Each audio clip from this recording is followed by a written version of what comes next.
Paano niya yan, Mr. Maravillas? Si Inday, mataas pa rin yung satisfaction and trust rating sa survey ng Tanggiri. Yan ang sabi po dito, mga kababayan, sa latest na balita ng Manila Bulletin. May marami pa rin nagtitiwala kay Inday. Pero pa, sabi dito sa balita, habang siya pa rin yung pinakang mataas na trust and satisfaction ratings po, nag-i-spaghetting pababa na po yung kanyang ratings. Samantalang yung ating Pangulong Bongbong Marcos, nag-i-spaghetting pataas, pati si Martin. Yan ang sabi rito po sa balita. Ayan po, Tanggeri May 2024 survey. BP Sara still highest rated government official despite declines in trust satisfaction ratings. Palinaw po mga kababayan na nag-spaghetting pababa. Spaghetting pababa, pababa ng pababa. Yung sa ating Pangulong Bongbong Marcos at saka kay Martin Romualdez, spaghetting pataas, pataas ng pataas. Pero anya Mr. Maravillas, makaduda pa nga. Dapat nga yung ratings ni Inday, sad-sad na. Yun nga po, mga kababayan. Pero anyway, ayan natin ganyan. Malayo pa man po, 4 years pa man po ang 2028 presidential election. Malamang next year po, sad-sad na yan. Tama? Lalo pag humiwalay na po si Inday sa administrasyon ng ating Pangulong Bongbong Marcos. Kaya nga po hindi pa humihiwalay. Pag huminiwalay siya, bubulusok na yan mga kababayan yung ratings ni Inday na parang yung ratings ni dating Vice President Jojo Binay noon. Talo. Ikaw talaga niya, Mr. Maravillas. Yan po ang magiging direksyon niyan. May mga indications na po. Ngayon ang sabi rito, pabagsak yung ratings mga kababayan ni Inday sa survey. Latest survey ng Tanggiri. So sabi dyan, at a glance, Vice President Duterte received a satisfaction rating of 52% and a trust rating of 60% ngayong Mayo 2022 to 2025 survey. So pinakang latest po ito. Tanggiri observed a notable increase in President Marcos satisfaction ratings. So tumaas yung sa ating Pangulong Bongbong 43%, which was evident across almost all age groups, income classes, and regions, except for Mindanao, particularly the Davao region in northern Mindanao, where dissatisfaction is highest. Siyempre, na lugar yon mga kababayan ni Maudigs, baluarte yung Davao region. So sabi dito mga kababayan sa balita, Tanggiri noted that the Vice President experienced a 2% decrease sa kanyang satisfaction rating and a 4% decline sa kanyang trust rating from March to May. So, unti-unti na pong nagigising mga kababayan yung ating mga mamamayang Filipino. Kaya palubog na yung bangka. Pabagsak ng pabagsak po. Kahit doon sa mga surveys ng iba pang mga survey companies, ganun din po. So ang suporta mga kababayan, sabi dito sa survey, mula sa ang suporta sa kanya kay Inday po, significant support from Mindanao with a trust rating of 66%. Tapos yung satisfaction ratings niya, 63%, the highest across regions. Sa Mindanao siya mga kababayan, nakakuha ng suporta. Meanwhile, bumagsak yung ratings ni Inday mga kababayan, the highest recorded dissatisfaction and distrust. Yan po. Sa Northern Luzon, lugar ng ating Pangulong Bongbong Marcos, yung mga Marcos loyalist. Central Luzon, Southern Luzon at saka sa Bicol region, recorded the highest levels of dissatisfaction and distrust for Vice President Duterte. Rimati na, tama yung analysis po ni Larry Gadon na si Inday niya ang magpapatalo kay Inday yung kanyang tatay. Sa ngayon mga DDS vlogger sa niya na walang tigil na sinisiraan yung ating Pangulong Bongbong Marcos. So as a result niyan, magagalit yung mga Marcos loyalist, the supporters of the President. So tama po. At pati yung mga taga Bicol region po, yung mga Dilawan po, umanib na sa ating Pangulong Bongbong Marcos. Nakita po ng mga Dilawan, maganda naman pala yung pamamalakad niya ng Batang Marcos. Di ba? Kasi galit sila sa tatay. Damay si President Bongbong Marcos. Pero nang makita mga kababayan ng mga Dilawan, mas malala pa niya talaga yung mga Duterte kaysa sa Batang Marcos. Yung mga Dilawan po, sumusuporta na ngayon, lalo dito po sa issue ng West Philippine Sea. So makikita ninyo yung pananaw ng mga Dilawan. Kasama dyan si dating Senior Associate Justice Antonio Carpio. Kahit nga po si Narisa at saka si Laila de Lima po. Si Leni Robredo, tahimik po. Pati sa issue ng human rights. Hindi na sila nag-iingay mga kababayan ngayon. Kasi nakita nila yung war on drugs ng ating Pangulong Bongbong Marcos, may pagrespeto sa human rights. Yan po mga kababayan, yung latest result ng survey, pumapangatlo na mga kababayan si Martin Romualdez. Palapit ng palapit, pataas ng pataas si Martin Romualdez. Kung makikita ninyo, malaki yung pag-asa ni Martin. Tingin ko mga kababayan, si Martin Romualdez ang babasbasa ng ating Pangulong Bongbong Marcos pagdating ng 2028 presidential elections. Sanggang dikit po, siya yung laging kasama. Kahit dito sa Bagong Pilipinas, Servisyo Fair po, laging ang kasama ni President Bongbong Marcos, si Martin. Pati po sa mga state visits niya, ngayon nga po, doon sa Brunei Darussalam, kasama si Martin Romualdez, saka sa Singapore, kahit saan po magpunta yung ating Pangulo. O, diba? Kita ninyo, sabi dyan, PBBM satisfaction, trust ratings improve. So, pataas po.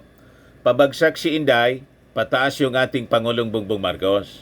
During the same survey period, Tangere observed a notable increase in President Marcos' satisfaction rating, 43%, which was evident across almost all age groups, income classes, and regions, except doon sa Mindanao siyempre. Lalo na sa Davao Region at saka sa Northern Mindanao, kung saan doon ang pinakang mataas na dissatisfaction ratings ng ating Pangulo.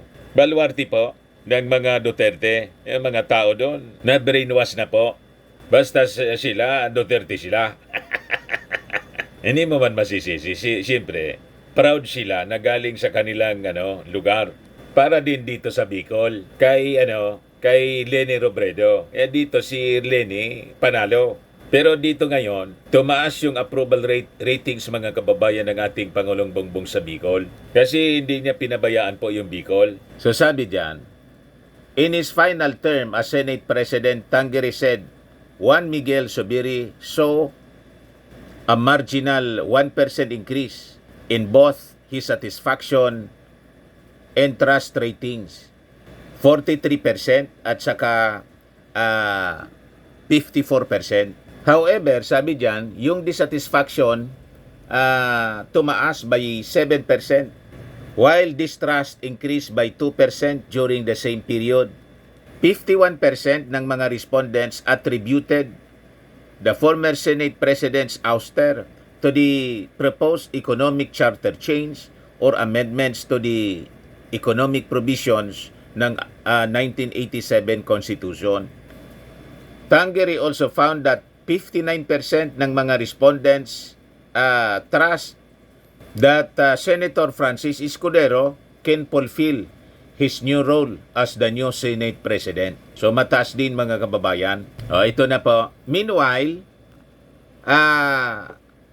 Tangere said Speaker Martin Romualdez experienced notable improvements in satisfaction ratings. Ayan 43% in trust rating, 54% in May with 2% increase in both compared to March. Kita ninyo? Si Inday po, pabagsak. Si Martin po, pataas. So anong ibig sabihin yan, mga kababayan? Malayo pa po. Malamang tuloy-tuloy ang pagbagsak ng ratings po ni Inday at malamang tuloy-tuloy. Sustain po.